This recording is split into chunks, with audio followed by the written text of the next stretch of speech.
In the heart of southern England, there is an ancient forest, where the past and the present exist side by side.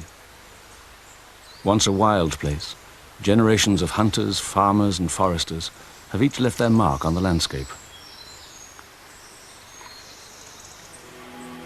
Echoes of those distant times still haunt the forest.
Today, people come to this ancient forest to seek refuge from the modern world.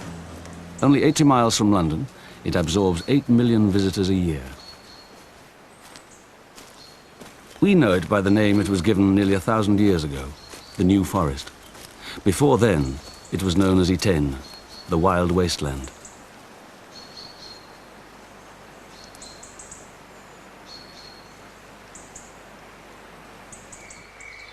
The unique nature of this forest has been shaped by its long history of exploitation. Farmers living within the forest have always needed somewhere to graze livestock. Their domestic horses and cattle have roamed here for centuries. The trees themselves were valuable. Timber was crucial for both fuel and building, and before they were cut, trees provided food and shelter both for livestock and the creatures of the forest.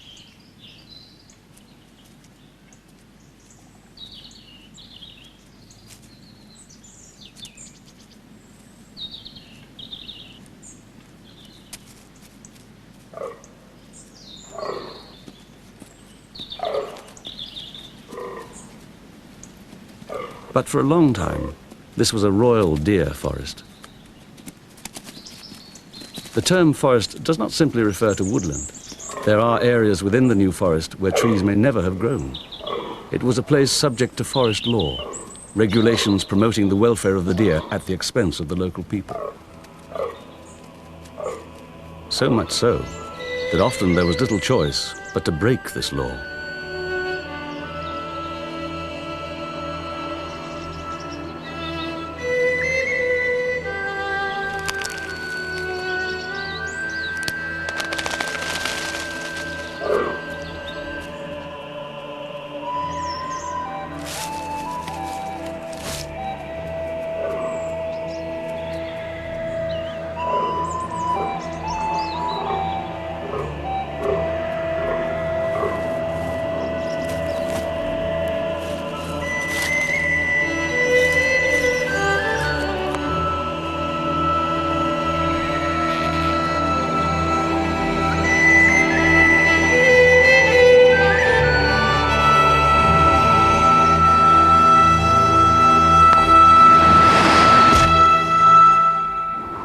Our story of the forest starts 10,000 years ago, when much of Britain lay under a sheet of ice.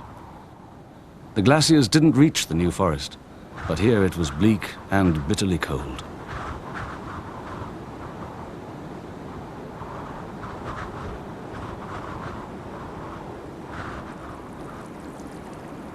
As the climate warmed, the ice melted, and life returned to the rivers and streams.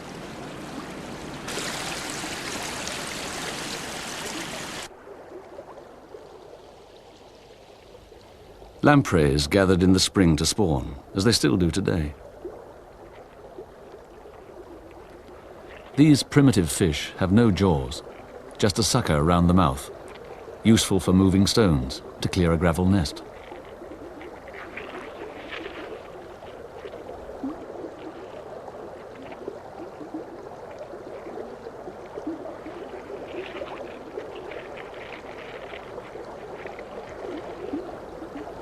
The males use their suckers to grip their mates, ready to fertilize the eggs as they are released.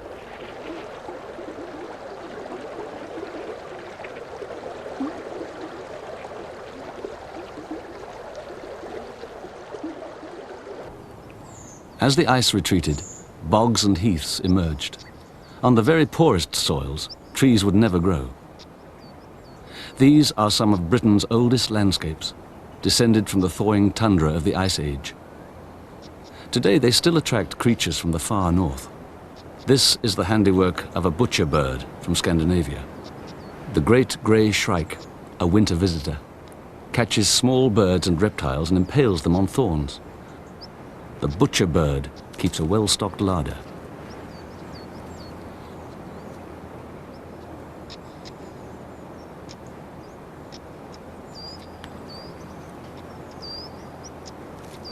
A thorn serves as a skewer, as the shrike doesn't have the gripping talons of most predatory birds.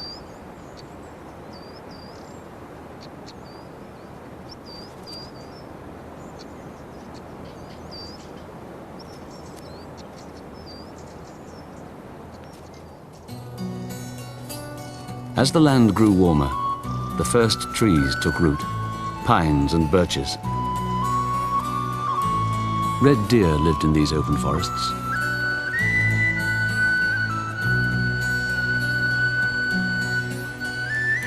So too did wild horses, or tarpans. They survived the Ice Age in Britain, but died out as the land continued to change. Today, ponies take their place.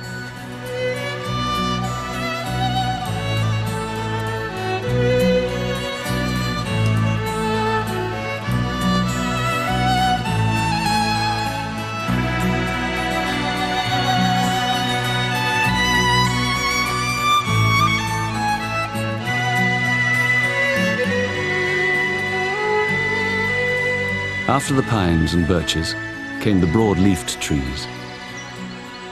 When the Egyptians were building their first pyramids, most of Britain lay under a blanket of forest. Lime and ash, beech and oak, the trees of the wildwood. But the primeval forest didn't last for long. 6,000 years ago, farmers replaced the forest hunters of Britain. And by the time the Celts brought the Iron Age to these islands, half the wildwood of southern England had fallen to the plough. The new forest survived. The acid soil on which the trees flourished grew poor crops. The dark wildwoods and treacherous bogs remained, places where the superstitious feared to venture.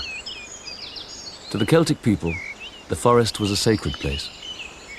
As if by magic, trees shed their leaves in winter and regrew them in spring, symbols of the great cycle of death and rebirth. With their roots in the underworld and their branches in the sky, trees forged a link between the spiritual and physical worlds.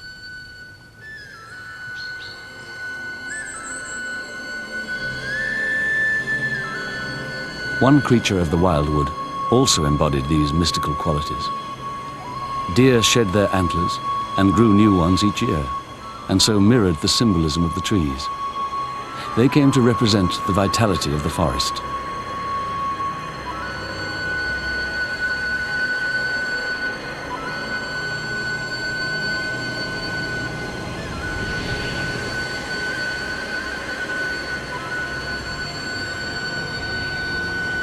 Adorned by antlers, the Celtic god Cernunnos was the guardian of the land's fertility. Later, he would be cast as the evil horned devil.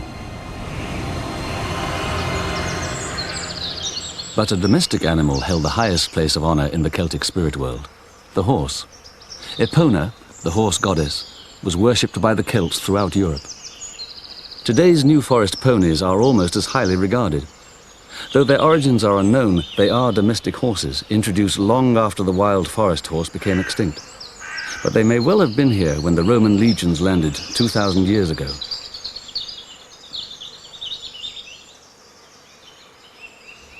The Celtic people the Romans found here lived by farming.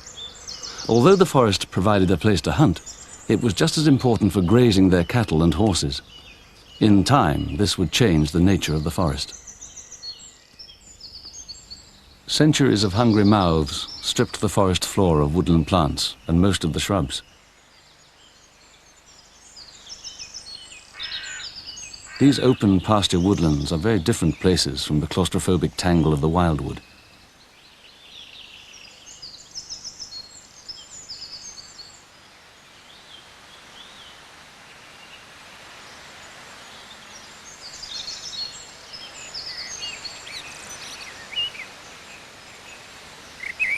By contrast, high overhead in the canopy, little has changed. It's still possible to glimpse the wildwood.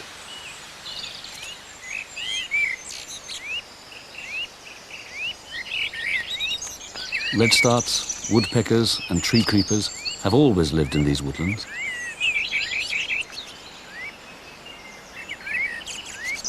But it's only in the last 30 years that they've been joined by firecrests.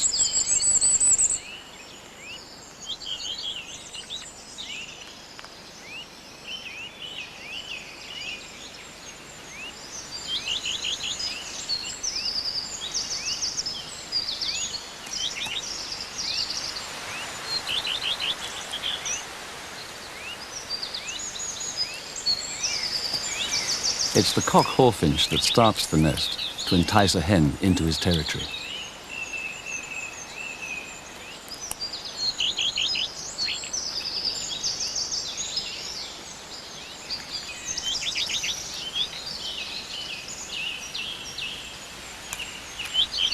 Although by far the largest finch in Britain, the hawfinch is quiet and elusive. Its nest is hidden high in the trees.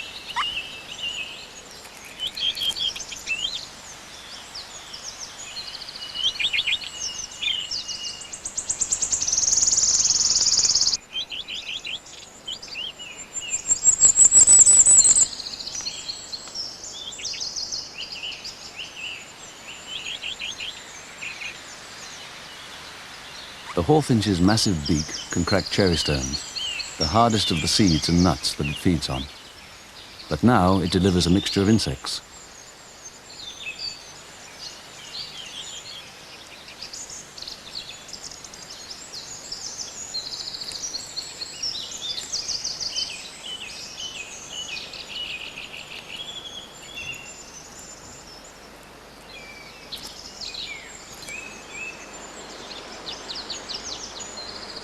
Over the centuries, the creatures that live on the forest floor had to adapt to the unusual conditions caused by grazing. As there are few nocturnal small mammals on the open ground, foxes have had to change their diet. Here they hunt squirrels, so they're active by daylight.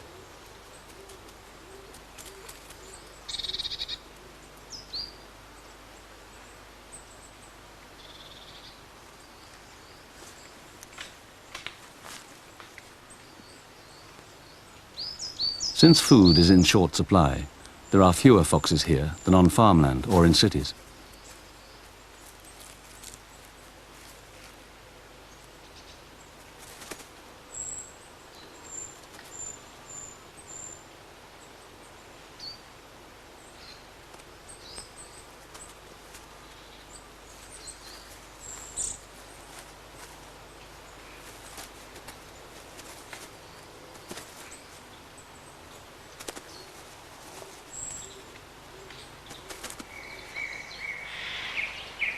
Domestic livestock has shared these woodlands with the deer for centuries, but their needs were often in conflict.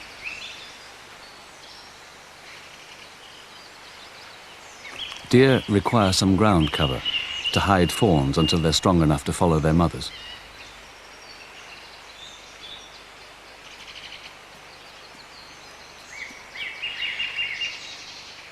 But as the human population rose, so too did the numbers of domestic animals in the forest, to the detriment of the deer. However, this was to change after 1066. The invading Normans brought fresh ideas to Britain. Deer were a valuable resource for the crown, and the woodlands were managed to increase their numbers. The Normans also introduced a new kind of deer, the fallow deer. Under William the Conqueror, the wasteland called Ytene by the Saxons was placed under forest law, the first such royal forest in England, the New Forest. Under this kind of management, livestock had to be removed for a month during summer, the fence month, to let the fawns grow undisturbed. The trees were also managed by pollarding. Cut too high for deer and livestock to reach, the crown of tender new growth could be harvested for winter fodder. Pollarding encourages trees to live to a great age. Although the practice was banned here in the 17th century, many ancient pollards still survive. The New Forest owes much of its character to these stately trees.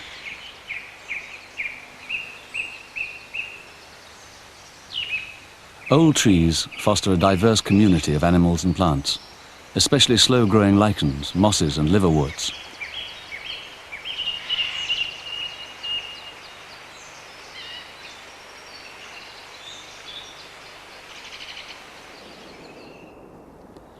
Inside living trees, the caterpillar of the goat moth must spend up to 8 years gnawing at its low-calorie diet of wood before it turns into one of Britain's biggest moths.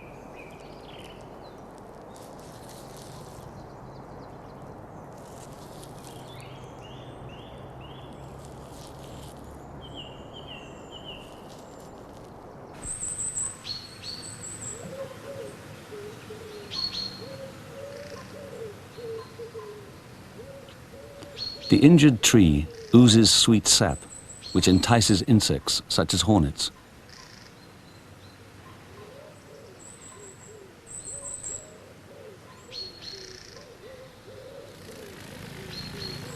Sugar provides fuel for flight, but hornets must bring flesh in the form of other insects to feed their growing larvae.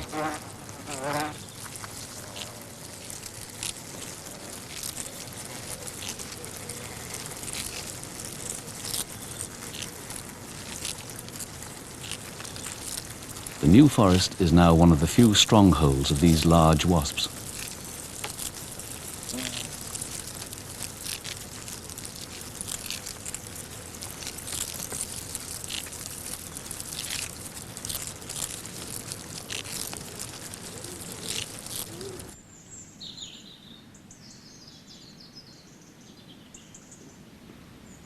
Fallen timber from the old trees is left to rot and provides food for other grubs, including those of the stag beetle.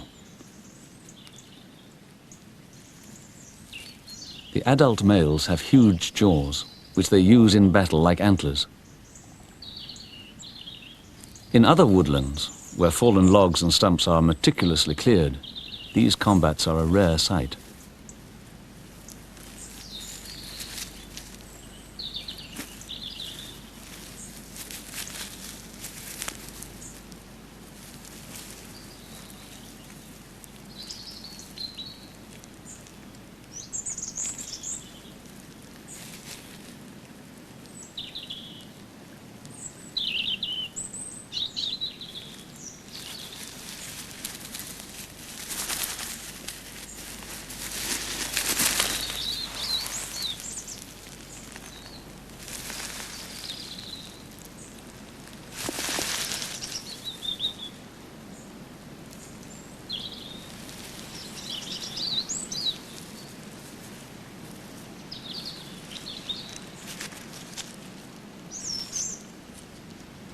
By autumn, the hornet colonies are dying out. A drone mates with a virgin queen on the forest floor. Then, his usefulness over, he too will die.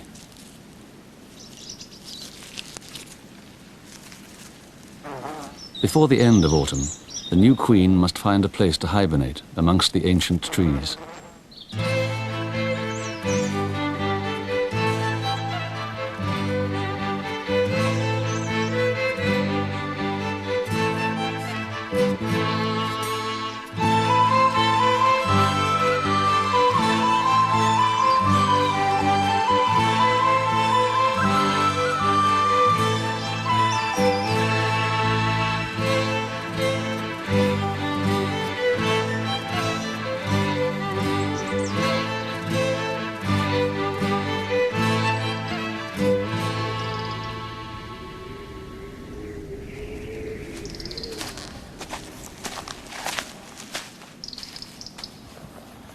For the Norman kings, the forest was a royal larder, supplying venison for state banquets. To manage the forest and its deer, there was an army of officials, regarders to make regular patrols of the area, agisters to police the forest and collect fines, verderers to sit in judgment on poachers and other offenders against forest law. And to harvest the deer, there were professional huntsmen, who, at the command of the king, rounded them up and herded them into nets with deerhounds.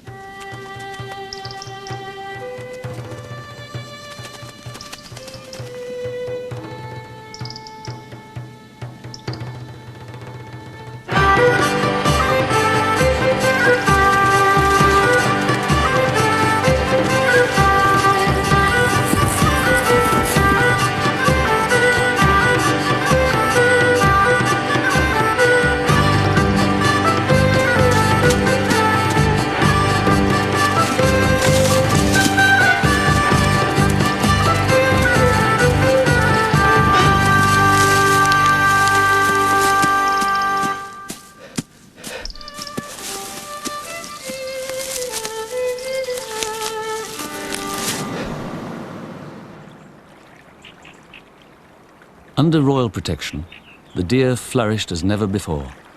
There were once 8,000 animals in the forest, so in winter, forage was in short supply. In the interests of the deer, another forest law, winter haning, forced the commoners to remove their stock during winter, though for a fee, the rule would be waived. One of the few shrubs left to eat was holly. An evergreen, it's a major source of food throughout the winter. And its berries have always sustained winter visitors from the north, such as redwings and fieldfares.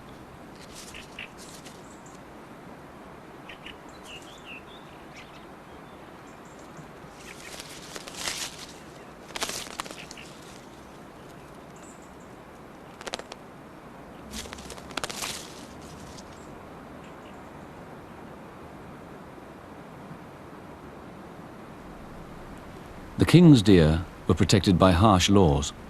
A poacher could be put to death, though in practice he was more likely to be fined.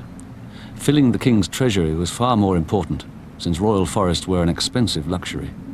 But they were maintained as much for political reasons as for meat and money. For instance, the king could gain favor with powerful bishops and barons by letting them hunt in his forest.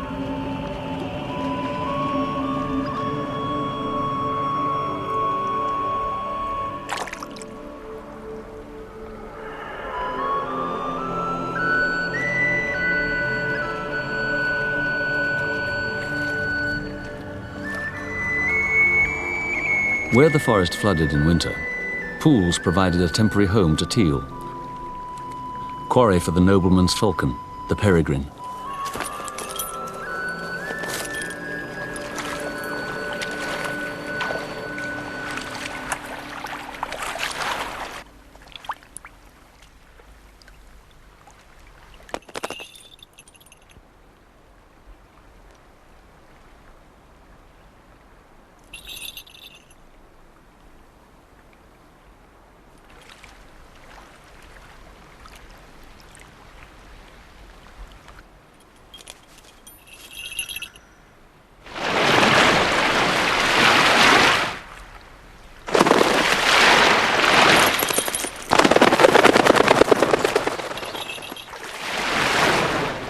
Once released, the peregrine gains height to wait for the ducks to break cover.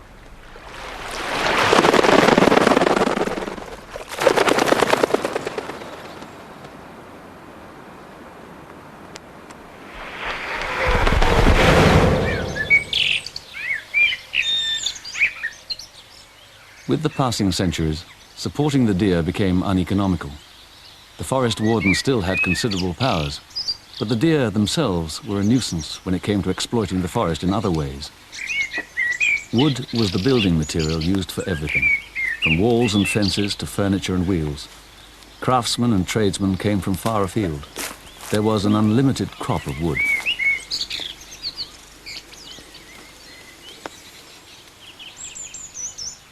Trunks cut off at the base will re-sprout like pollards. The poles can be harvested every 4 or 5 years, and such coppiced trees never die.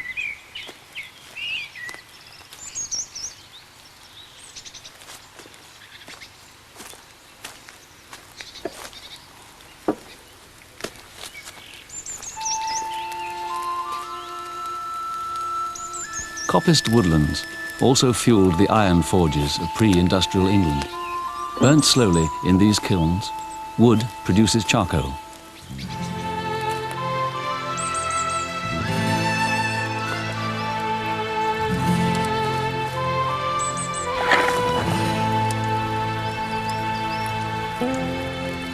In the Middle Ages, woodland management was a lucrative business, but it had to be protected. Unlike pollards, the shoots from coppiced trees were easily reached by both deer and livestock, so coppice woodland had to be fenced. Freed from grazing, the woodland flowers returned.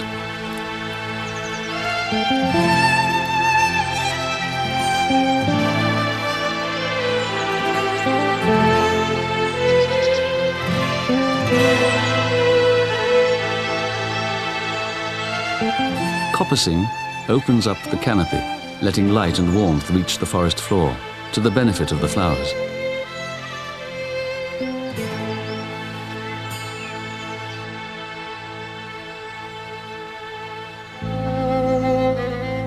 Warmth is also needed in spring to draw adders from their communal hibernation sites. The snakes are hungry when they emerge, but there are plenty of small mammals in coppiced woodland to feed them.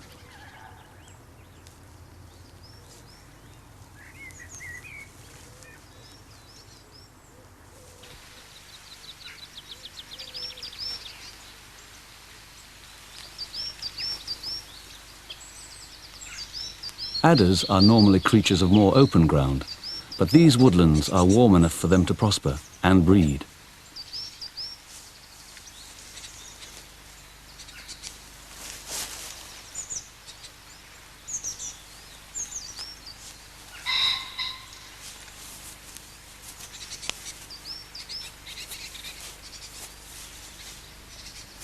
After mating, the female spends most of her time basking on the forest floor. The warmer she is, the sooner she can deliver her brood of 10 or so live young.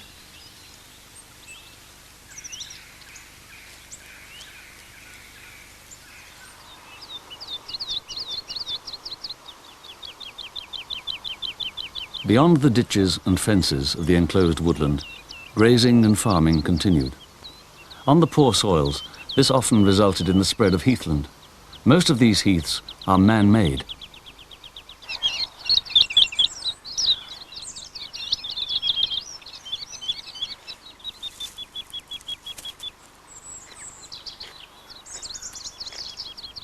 Regular burning and heavy grazing keeps the ground open.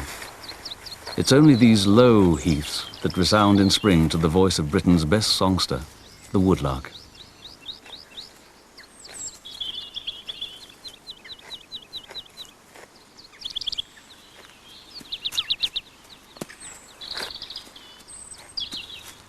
They find food on the short turf, but need bigger tussocks to hide their nests.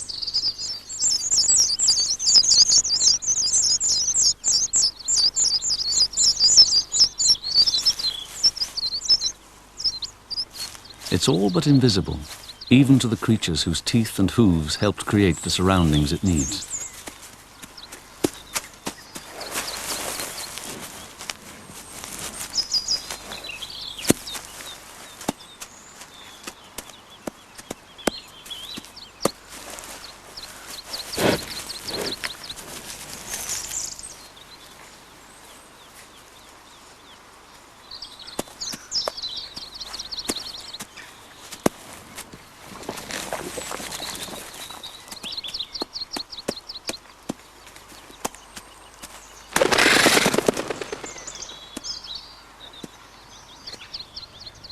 Large areas of short-cropped grass break the monotony of the heathland. Fertilized by dung and heavily grazed, grass survives better than heather. At first sight, these forest lawns look like any other pasture.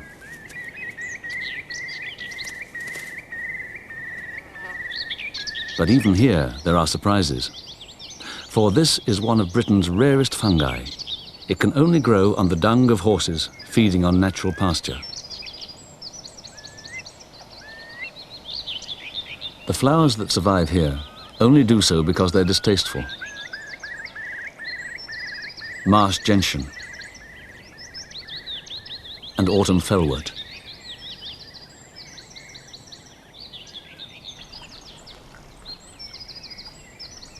After heavy rain, some of the lawns flood, and enriched by plenty of fertilizer, they fill with life.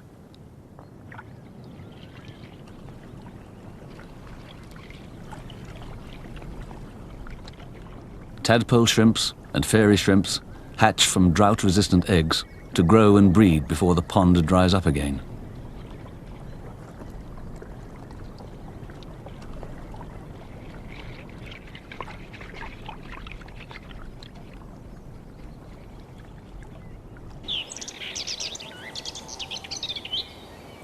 The long history of farming and grazing on these poor soils has created some of the most extensive heaths in Europe. Dartford warblers reach the northernmost part of their range here. Small creatures have to solve the problem of finding each other over such vast expanses. A female emperor moth advertises her presence by spraying an alluring scent into the air from this gland.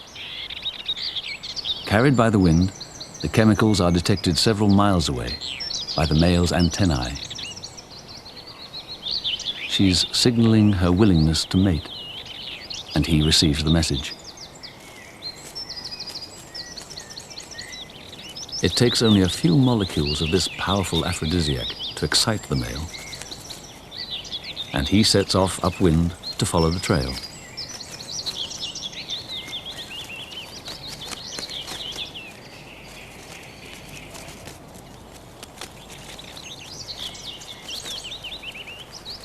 Other males are drawn by the scent, and it's a race to be first to mate with her.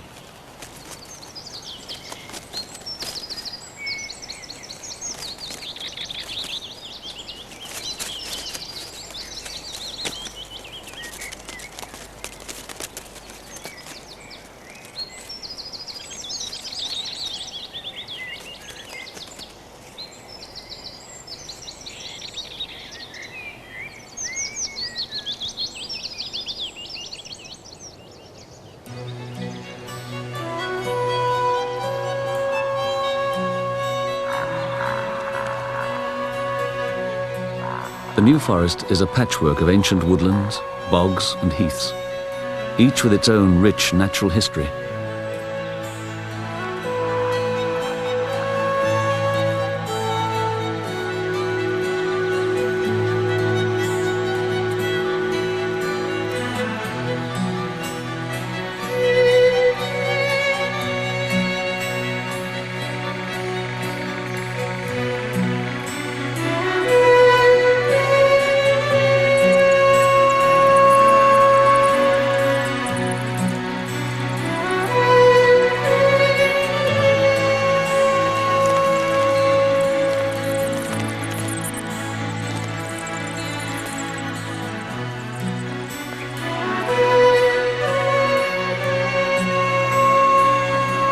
It's this mix that makes the New Forest so special.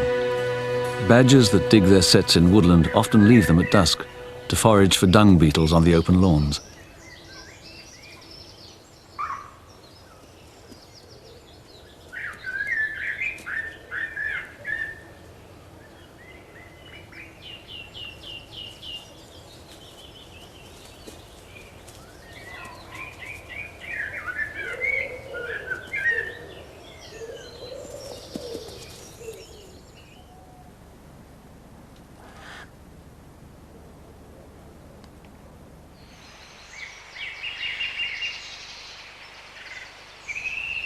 In Elizabethan times, wood from the New Forest was in ever greater demand. There was plenty of small timber elsewhere, but large timber was needed for building, to shore up the roofs of cathedrals, or to make ships for the navy. The royal forests were raided for their massive trees. In 1698, the appetite for wood resulted in a new law. allowing part of the woodland to be enclosed for forestry. Inside the enclosures, the ancient trees were felled and replaced with oak plantations.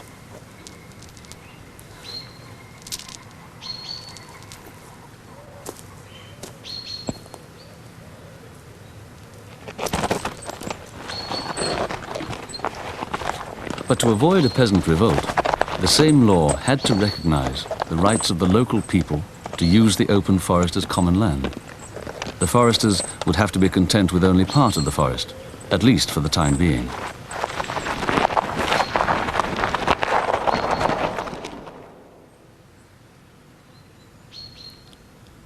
Like coppiced woodland, the new plantations were protected from grazing.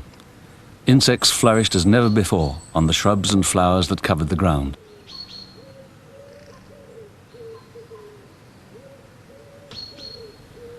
The caterpillar of the silver-washed fritillary feeds on the leaves of wild violets. The adults are drawn to bramble flowers.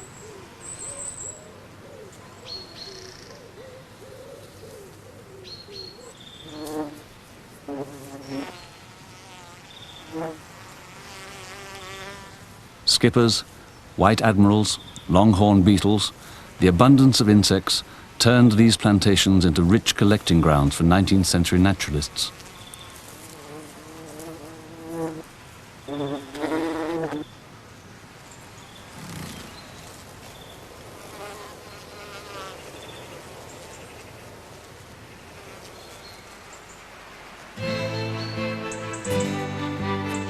The removal of ancient oaks allowed beech trees to dominate some parts of the forest. In autumn, their foliage turned the woods to gold.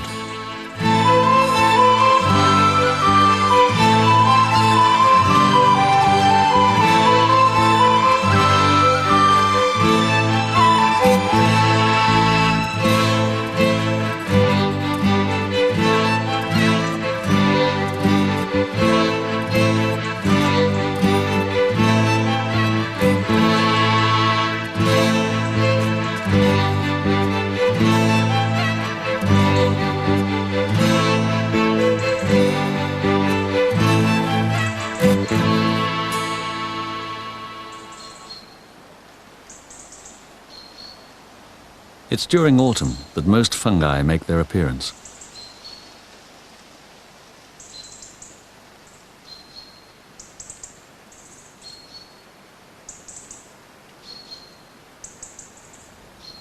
Now the dark beechwoods are at their most colourful.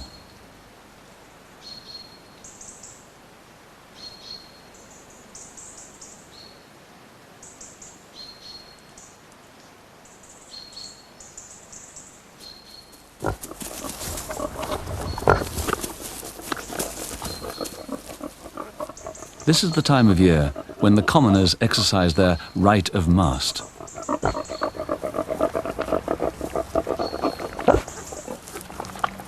Their pigs are turned loose in the forest to forage on acorns and beech mast.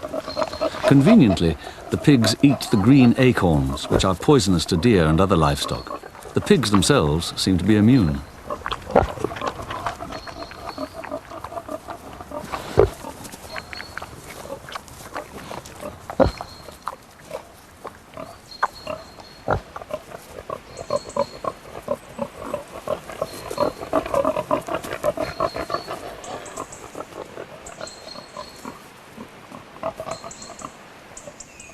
The statutory rights of the commoners had, for a while, limited the spread of forestry and preserved the ancient forest.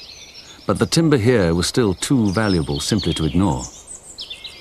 The struggle between the commoners and the foresters reached a critical point in 1851, when the Deer Removal Act was passed. In return for exterminating the deer that were competing for grazing, the Crown planned to enclose even more land. The deer were virtually eliminated. And if the commoners could be forced to relinquish all their rights, the whole forest could be turned into a plantation.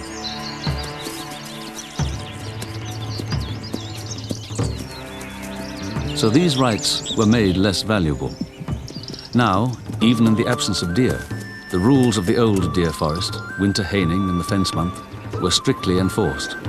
The commoners would have to remove their stock twice a year.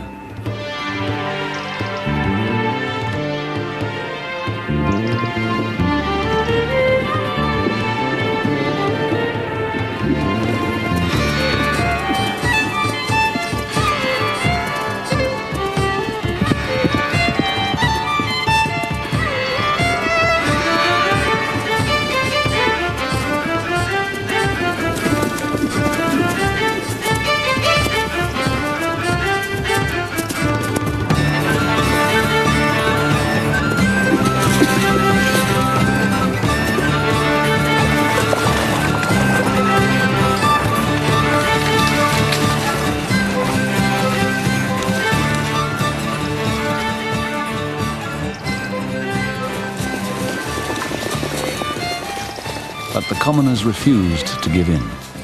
Today they still run ponies in the forest. Despite their freedom, all these horses are individually owned, and each year they have to be caught during the pony drifts. The ancient system for managing the royal deer forest still survives, at least in part. Adjusters supervise the roundup of ponies, whilst the verderers now speak on behalf of the people they once prosecuted.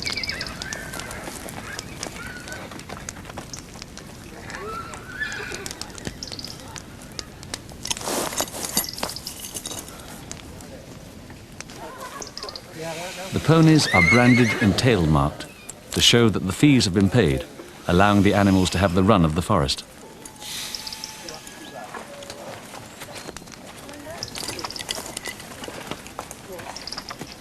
Although the past still lingers here, the forest continues to change.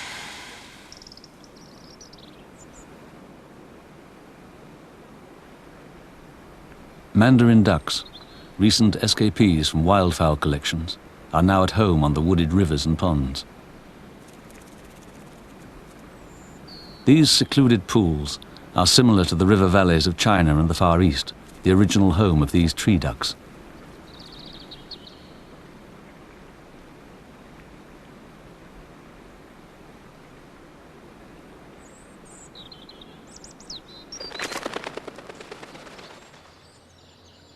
In recent years, the demand for fast-growing timber led to conifer plantations replacing some of the broad-leaved woodlands.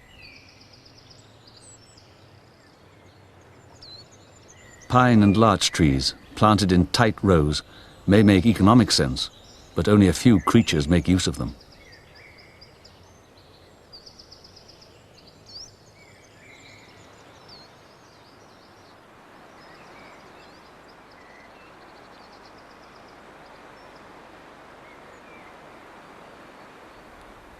One such creature is the hobby. They hunt over the open heaths, but are happy to nest in these closed ranks of conifers.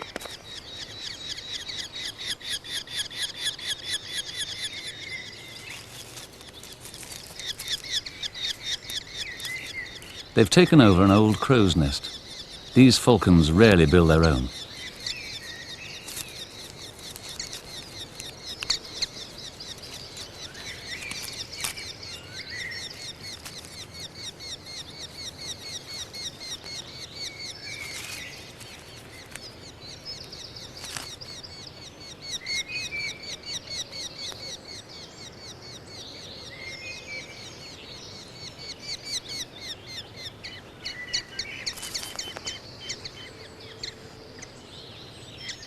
By contrast, mandarin ducks need the trees of the old forest for their nests.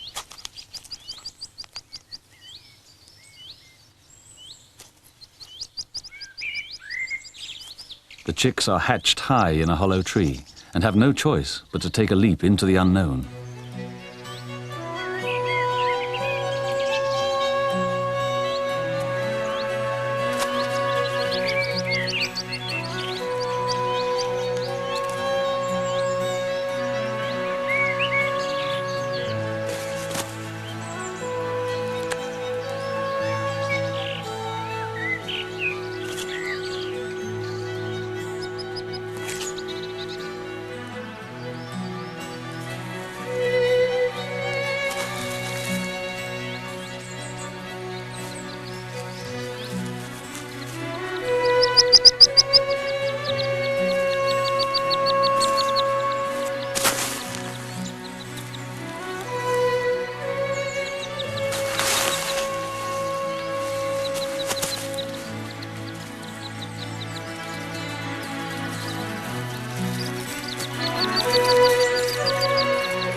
This century, it looked, once again, as though the new forest was destined to become just another plantation, this time of conifers. But public protest put paid to that. Now the Forestry Commission maintains the mosaic of landscapes, heaths, bogs, ponds and woodlands, and the creatures that live in them.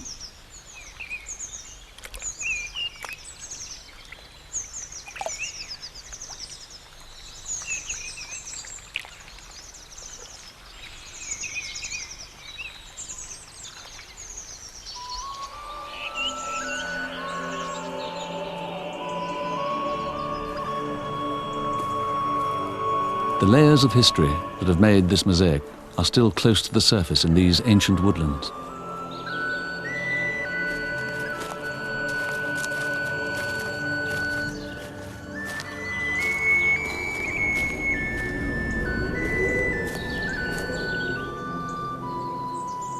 The forest has given support in different ways to many generations of people.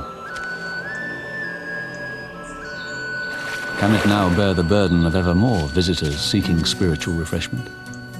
Has the new forest survived thousands of years of exploitation simply to be worn out by too many feet? Only time will tell.